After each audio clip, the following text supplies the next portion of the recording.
बिस्मिल्लाहिर्रहमानिर्रहीम। अल्हम्दुलिल्लाहि रब्बिल आलमीन वल आक़िबतु लिल मुत्तक़ीन वस्सलातु वस्सलामु अला सय्यिदिल अंबियाइ वल मुरसलीन सय्यिदिना व मौलाना मुहम्मदिन व आलिहि व अस्हाबिहि अजमईन।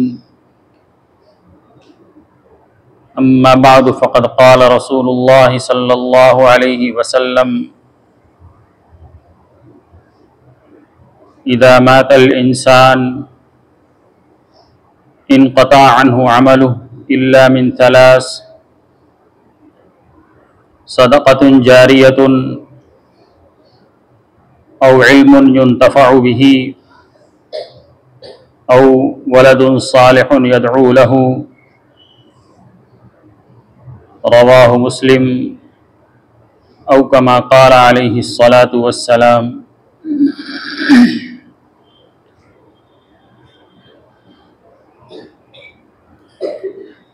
मुहतरम भाइयों, दोस्तों, बुजुर्गों,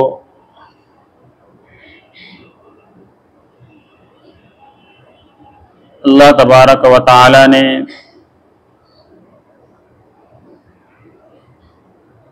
इंसानों के ऊपर इस दुनिया के अंदर कुछ फ़राइज़ आयद किए हैं और कुछ जिम्मेदारियां उसको अता फरमाई हैं,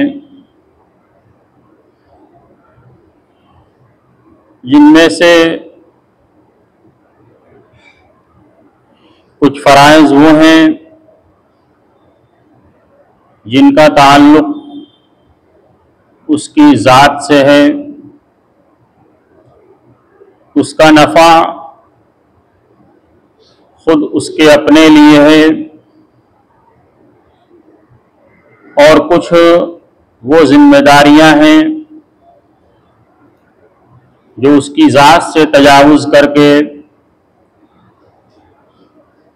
दूसरे अफराद से मुताल्लिक़ हैं। उसका नफ़ा दूसरों तक मुताद्दी है।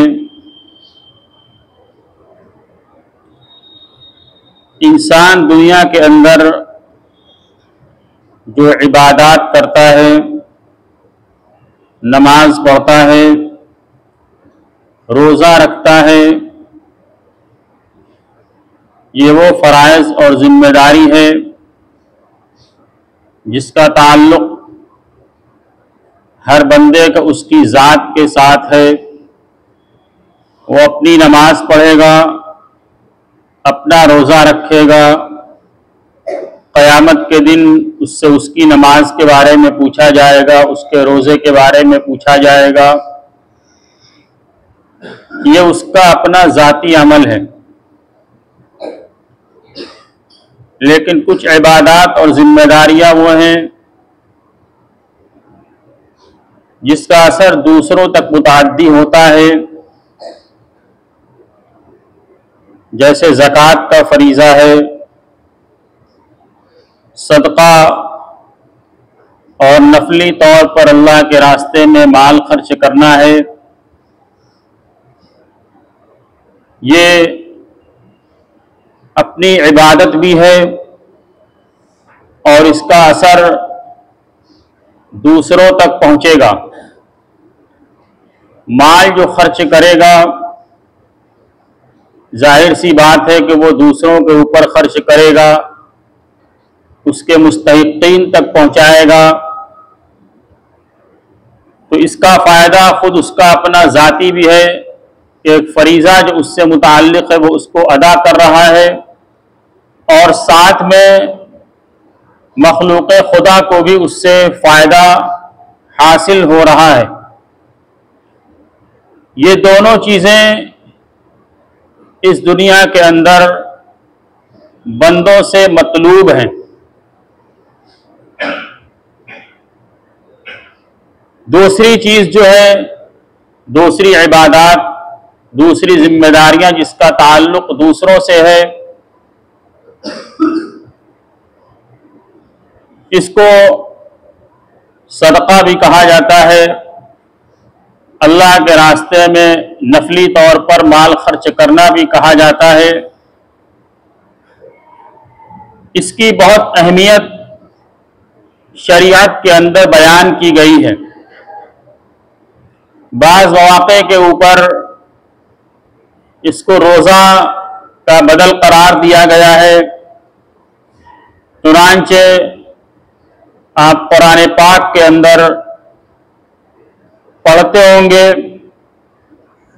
कि कुरान पाक में बयान किया गया है कि अगर किसी से कोई रोज़ा छूट जाए या कस्दन वो रमज़ान का एक रोज़ा छोड़ दे तो उसके कफ़ारे के तौर पर बयान किया गया कि वो 60 रोज़ा रखे और अगर इसकी ताकत न हो तो 60 मिस्कीनों को खाना खिलाए। गोया 60 मिस्कीन को खाना खिलाना ये एक रोज़े के बराबर है, यानी रोज़ा और 60 मिस्कीन को खाना खिलाना, इसका सवाब दोनों बराबर कर दिया गया, उसका बदल इसको बनाया गया और इसका नफा दूसरों को भी पहुंचता है। इस एतबार से इसकी अहमियत बाज़ दफ़ा मज़ीद बढ़ जाती है। अल्लाह तबारक व तआला ने कुरान पाक के अंदर एक लफ्ज़ इंतहाई कसरत के साथ इस्तेमाल फरमाया है, लफ्ज़ इन्फाक। इसका मतलब होता है माल खर्च करना। माल खर्च करने का माना क्या है? एक तो माल खर्च करना वो मिकदार है जो शरीयत के अंदर हर साहिब सरवत के ऊपर फर्ज है, यानी अपने माल में से 2.5% ज़कात निकालना। ये तो फरीज़े की मिकदार है, लेकिन कुरान पाक के अंदर अल्लाह तबारक व तआला ने मुतअद्दिद मौक़े के ऊपर यह इरशाद फरमाया है कि हमने तुमको जो माल अता फरमाया है उस माल में से तुम खर्च करो। कितना खर्च करो इसकी तहदीद नहीं बयान की गई, बल्कि एक मौके के ऊपर सहाबा-ए-किराम ने रसूलुल्लाह सल्लल्लाहु अलैहि वसल्लम से सवाल किया कि हम क्या खर्च करें अल्लाह के रास्ते में। तो रसूलुल्लाह सल्लल्लाहु अलैहि वसल्लम ने इरशाद फरमाया, जो कुछ बच जाए सब अल्लाह के रास्ते में खर्च कर दो। यानी ये तुम्हारी जो असली ज़रूरतें हैं, दुनियावी असली ज़रूरतें, खाने की, रहने की, पहनने की, इलाज की, ये जो बुनियादी ज़रूरतें हैं, इन ज़रूरतों को पूरा करने के बाद जो भी माल बच जाए सब अल्लाह के रास्ते में खर्च कर दो। अल्लाह के रास्ते में खर्च करने का मतलब क्या हुआ कि इंसानियत की फलाह व बहबूद के अंदर, इंसानियत की परेशानी को दूर करने के अंदर, उसकी मशक्क़त को ख़त्म करने के अंदर इस माल को खर्च कर दिया जाए। कुरान पाक में मुतअद्दिद मौक़े के अंदर इसको बयान किया गया है। यह उसकी अहमियत के पेश नज़र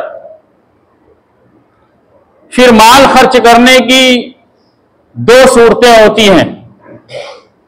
माल खर्च करने की एक सूरत यह है कि इंसान अपने माल का दूसरों को मालिक बना दे, जैसे ज़कात अदा की जाती है। ज़कात की अदायगी के अंदर बुनियादी तौर पर शर्त यही है कि हम जिसको ज़कात दे रहे हैं इस माल का उसको मालिक बना दें।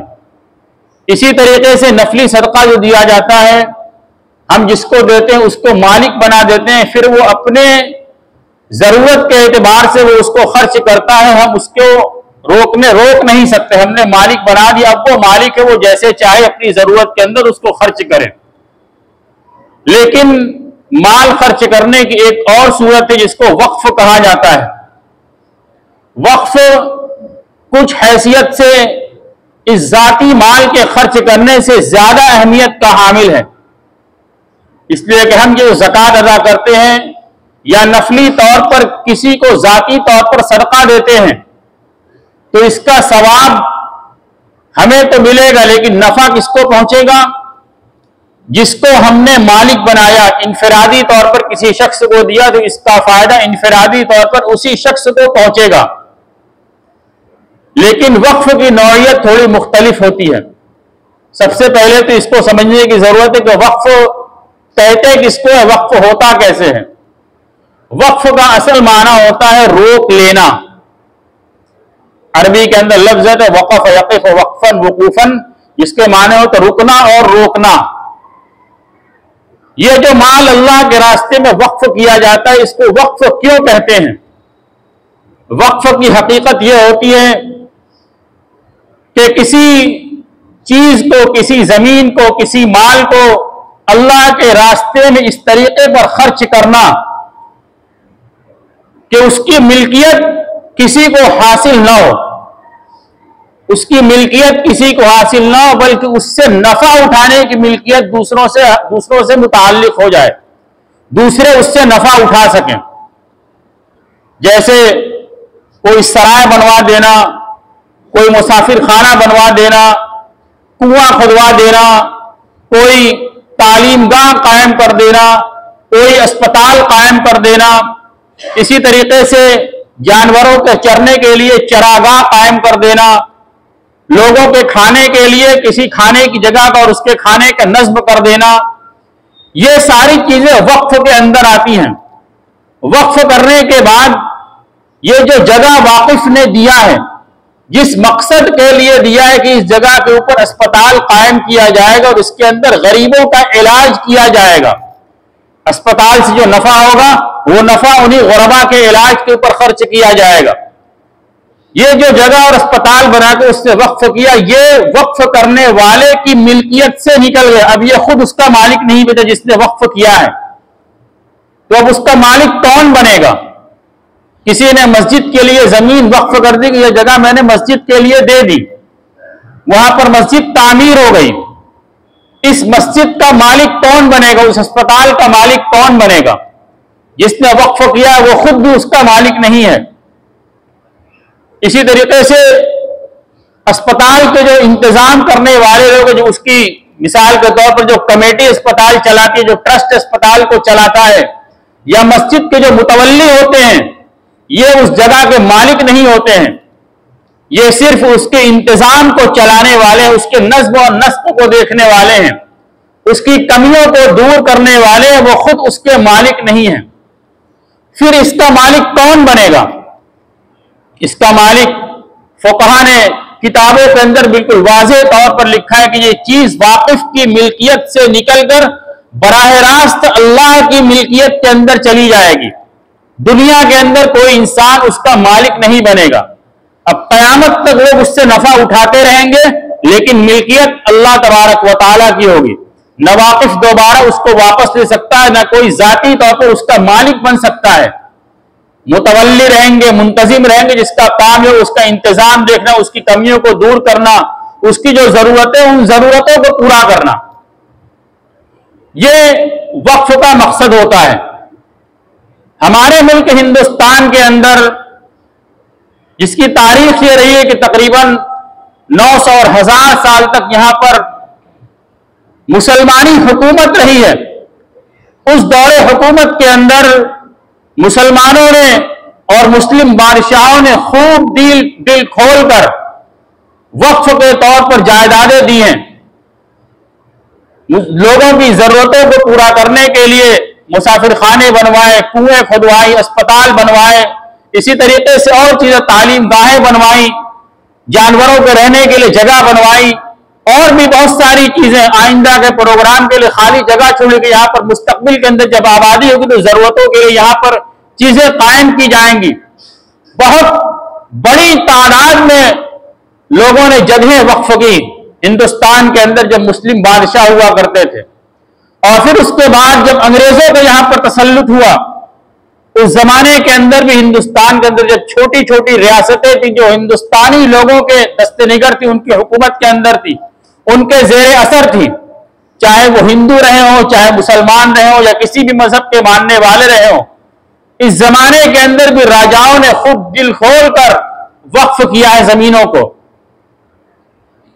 हिंदू राजाओं ने भी मस्जिदों के लिए, कब्रिस्तानों के लिए, अस्पताल के लिए और दीगर जरूरतों के लिए बिला तफरीक मजहब व मिल्लत हर एक मजहब के लोगों के लिए जायदादें और जगहें वक्फ की हैं कि यहां पर इनकी चीजें कायम की जाएंगी।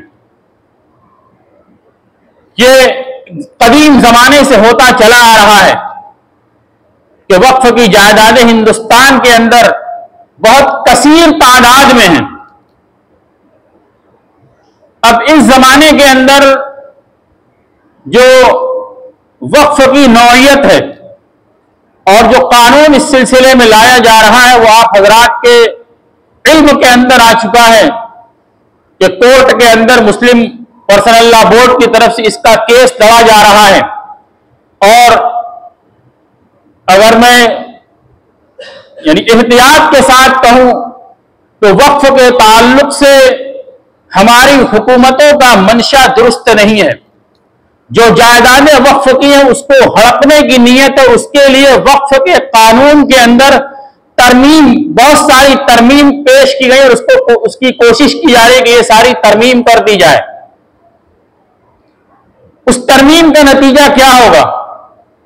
उस तरमीम का नतीजा ये होगा, ये हमारा जो वक्फ बोर्ड है जिसके अंदर बहुत सारी जायदादें हैं जो लोगों की फलाह बहबूद के लिए, उनकी आबादकारी के लिए, उनको रोजगार फराहम करने के लिए, उनकी तालीम के लिए, उनके इलाज के लिए, उनके कारोबार के लिए और उनके दीगर जरूरियात के लिए जो वक्फ जायदादें वक्फ की गई हैं वो उनकी जरूरतों के अंदर खर्च की जाए। मंशा यह है कि उन जायदादों को हड़प लिया जाए और उसको जाती जागीर बना दिया जाए। और अभी माजी करीब के अंदर चंद सालों के अंदर ऐसी सूरतें सामने आई हैं।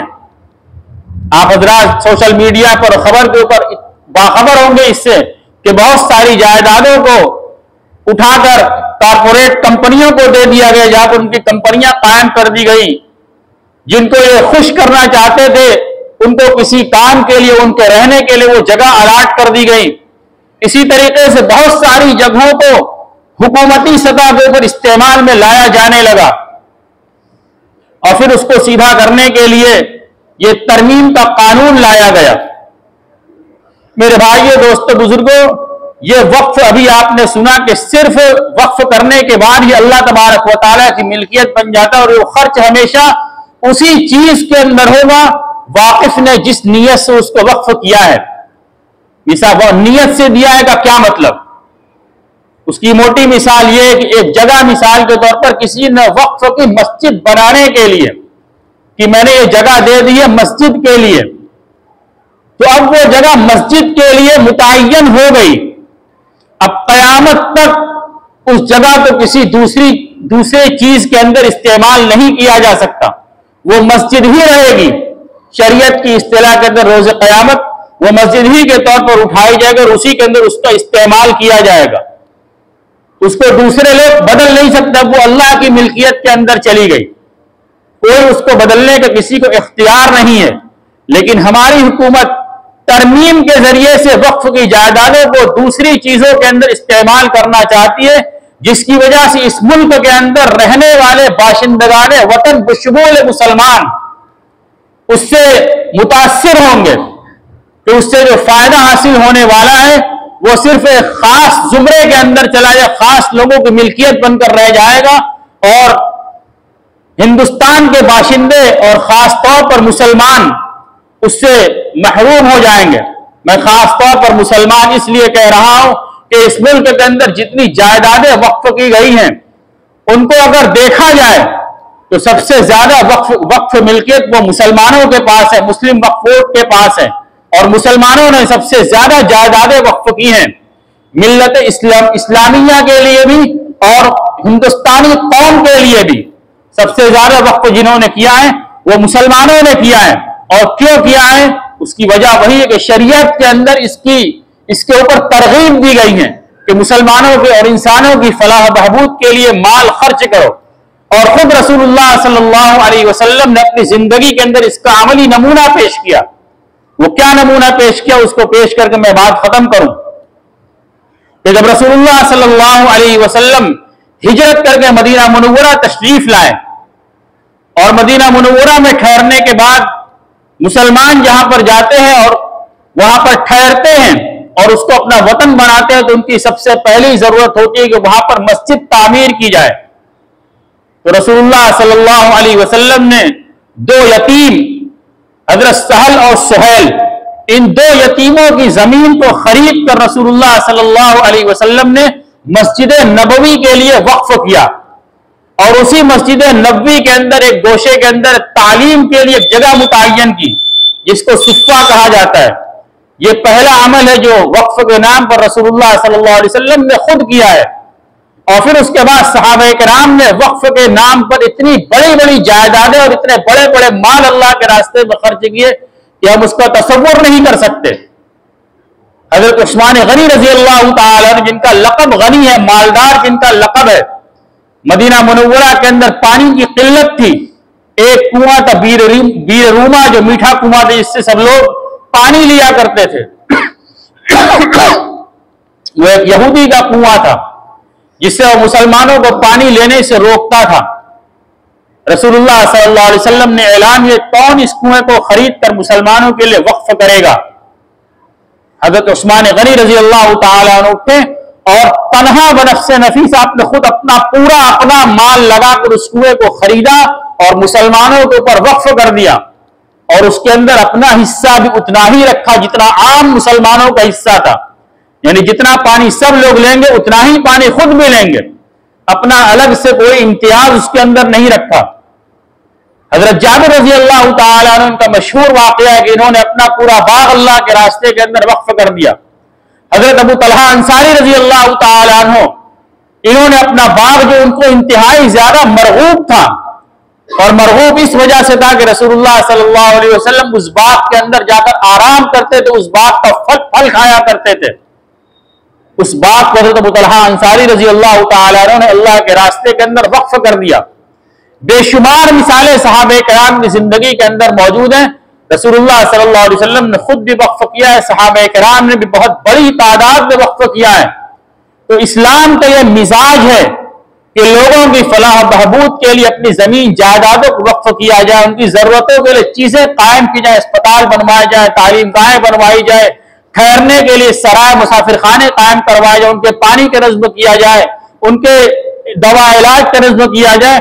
हत्ता कि यहां तक मिसाल मिलती है सीरत के अंदर कि लोगों ने जगह वक्फ की उसके अंदर जानवरों को रहने के लिए, कि उसके अंदर चरिंद और परिंद आकर खाने पीने के लिए उसमें ठहरेंगे। यह भी मिसाल इस्लाम के अंदर मौजूद है। क्यों मौजूद है? वजह यही है कि इस्लामी मिजाज ये है कि हम दूसरों के नफा के लिए दुनिया के अंदर पैदा किए गए हैं। तो ये वक्फ की जायदाद ये एक इबादत है और अल्लाह के लिए वक्फ की गई अल्लाह की मिल्कियत है। इसके ऊपर किसी तरह की भी आंच ये बर्दाश्त नहीं की जाएगी। उस पर जो हुकूमत की तिरछी नजर है उसके लिए हमारे बड़े खुसूसन मुस्लिम पर्सनल लॉ बोर्ड के कायदीन उसके लिए जो केस चल रहे हैं और जमीयत उलमा हिंद भी उसके अंदर उनके साथ शरीक है, वो केस तदबीर के तौर पर वो सारी कोशिशें कर रही हैं। कोशिश के नतीजे में उस कानून के अंदर कुछ तरमीम भी हुई है, लेकिन तरमीम के बावजूद खदशात अभी भी बाकी हैं।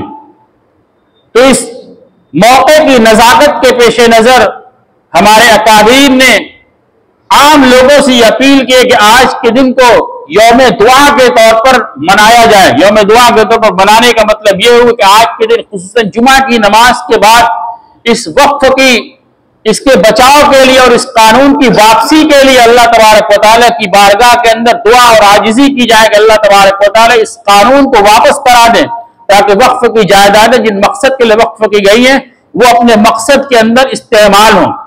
ये बात दुरुस्त है कि वक्फ की जायदादें जो उनका गलत इस्तेमाल भी आज मौजूद है, उनको गलत तरीके पर इस्तेमाल किया जा रहा है। मुस्लिम लोग भी उसको अपने मसरफ के अंदर इस्तेमाल किए जा रहे। बाद जगह आपने सुना होगा कि मस्जिद की जायदाद को जाती तौर पर बेच दिया गया, वक्फ के लिए जमीन दी गई तो उस वक्फ को जाती इस्तेमाल के अंदर लाया जा रहा है।